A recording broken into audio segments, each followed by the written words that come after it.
여러분, 몽골하면 딱 어떤 이미지가 떠오르세요? 아마 끝없이 펼쳐진 초록빛 초원, 그 위를 달리는 말, 그리고 밤하늘을 수놓은 별들, 이런 낭만적인 풍경을 많이들 생각하실 겁니다.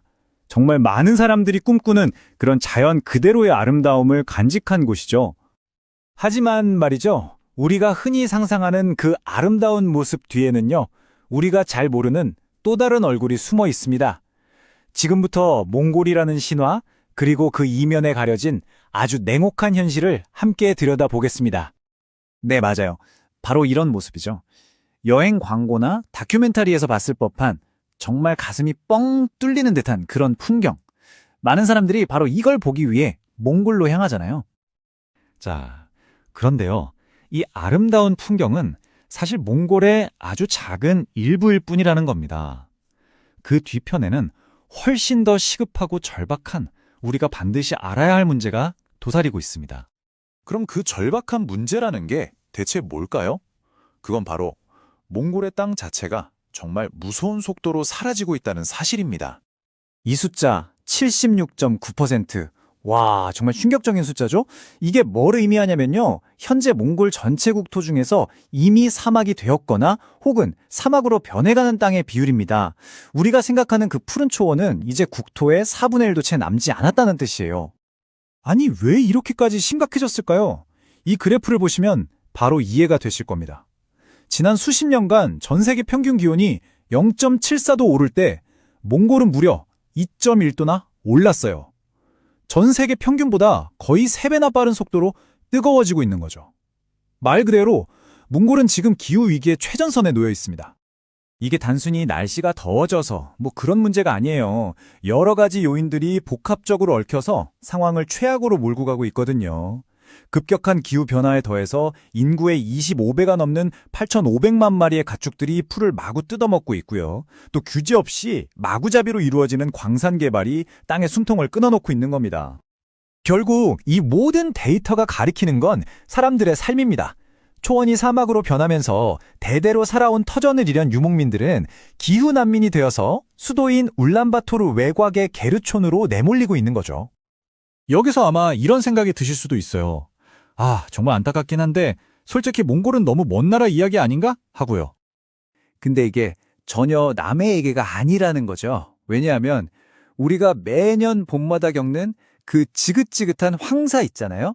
그 주범이 바로 여기거든요. 사막으로 변해버린 몽골의 땅에서 일어난 모래먼지가 수천 킬로미터를 날아서 우리한테까지 직접적인 영향을 주고 있는 겁니다.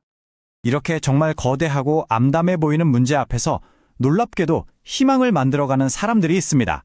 나무가 아니라 사람을 심는다는 아주 새로운 방식으로 해법을 찾아가는 이들의 이야기, 지금부터 시작합니다. 바로 푸른 아시아라는 곳인데요. 1998년에 만들어진 기후위기 대응 NGO입니다. 이 단체는 그냥 가서 나무 몇 그루 심고 오는 방식이 아니라 현지 주민들이 직접 숲의 주인이 돼서 자립할 수 있는 그런 지속 가능한 모델을 만드는 데 집중하고 있어요. 이분들의 활동이 그냥 반짝하고 끝난 게 아닙니다. 2007년에 몽골 지부를 세운 이래로 정말 꾸준히 활동을 해왔고요. 그 진정성과 성과를 인정받아서 UN 기후변화 협약의 공식 NGO로도 등록됐습니다. 그리고 마침내 2014년에는 UN이 수여하는 생명의 토지상을 받으면서 이들의 방식이 세계적으로 효과적인 모델이라는 걸 증명해냈죠. 바로 이 한마디에 푸른 아시아의 모든 것이 담겨 있다고 해도 과언이 아닌데요. 설립자께서 초반에 이런 경험을 하셨대요. 열심히 나무를 심어놨더니 주민들이 그걸 땔감으로 써버리는 걸 본 거죠. 그때 이거구나, 내가 틀렸구나 하고 깨달으신 거예요. 단순히 나무를 심어주는 건 일시적인 도움일 뿐 주민들을 계속 수동적인 존재로 만들 뿐이라는 걸요. 숲을 지키는 게 곧 자기 삶을 지키는 일이 되도록 주민들을 숲의 주인으로 만들어야만 한다는 걸 깨닫고 전략을 완전히 바꾼 겁니다. 자, 그렇다면 이 사람을 심는다는 멋진 철학이 도대체 어떻게 현실에서 성공적인 모델로 만들어졌을까요? 그 핵심 전략을 한번 살펴보겠습니다. 푸른 아시아 모델은 크게 3개의 기둥으로 이루어져 있어요. 첫째는 회복.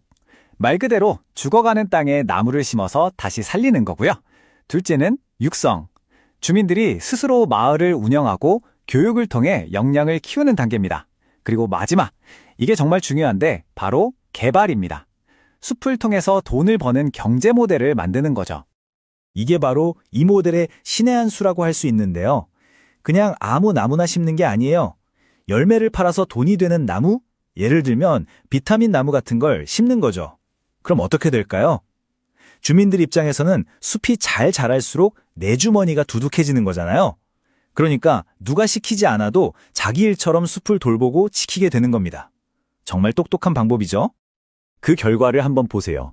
이 모델이 가져온 성공은 한두 가지가 아닙니다. 환경적으로는 당연히 땅이 살아나고 모래 폭풍이 줄었고요. 사회적으로는 뿔뿔이 흩어져 살던 사람들이 다시 모여서 끈끈한 공동체를 만들었습니다. 그리고 무엇보다 경제적으로 한때 기혼난민이었던 사람들이 빈곤에서 벗어나서 당당한 경제 주체로 자립하게 된 겁니다. 자, 이제 마무리를 할 시간인데요. 이 이야기가 왜 단순히 몽골의 어떤 좋은 사례, 이걸 넘어서 우리 모두에게 중요한 의미가 있는지 한번 짚어보겠습니다. 그러니까 이건 그냥 몽골의 나무 심는 이야기가 아닌 거예요. 몽골 사막에서 시작된 이 작은 움직임은 사실 전 세계가 직면한 기후 위기에 대한 아주 강력하고 희망적인 해법을 제시합니다. 정부나 거대 기업이 아니라 평범한 지역 주민들이 힘을 합쳐서 자신들의 삶과 환경을 동시에 지켜낸 검증된 성공 공식을 보여준 셈이죠. 사막의 나무가 아니라 사람을 심어서 숲을 일군 이야기. 정말 대단하지 않나요?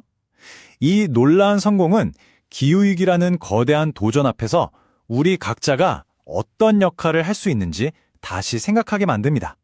과연 우리는, 또 여러분은 우리 미래를 위해 어떤 희망의 씨앗을 심고 계신가요? 이 질문을 남기면서 오늘 이야기 마치겠습니다.